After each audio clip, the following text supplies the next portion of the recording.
श्रीराम जन्मभूमी मंदिर अयोध्ये येथील रामलल्ला प्राणप्रतिष्ठा सोहळ्यानिमित्त देशभरात उत्सवाचं वातावरण आहे. उत्साहात विदर्भवादी ओबीसी नेते डॉक्टर अशोक जीवतोडे यांनी सक्रिय सहभाग घेत सिव्हिल लाईन चौकात भक्तिमय वातावरण निर्माण केलं. आठवड्याभरापासून साफसफाई, स्वच्छता, रामधून, हनुमान मंदिरात पूजापाठ आदी उपक्रमातून रामलल्ला प्राणप्रतिष्ठा सोहळ्याचे उत्साही आणि धार्मिक वातावरण तयार केलेले.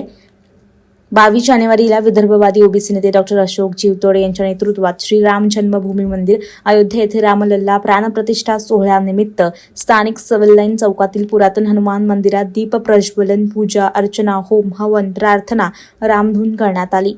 या ठिकाणी स्थानिक सिव्हिल लाईन चौकात बुंदी वाटप करून आयोजित कार्यक्रम करण्यात आला. यावेळी अनेकांनी या ठिकाणी सहभाग नोंदवलेला आहे. 12:30ला रामलल्ला प्राणप्रतिष्ठा होताच फटाके फोडून जल्लोषही करण्यात आलेला आहे.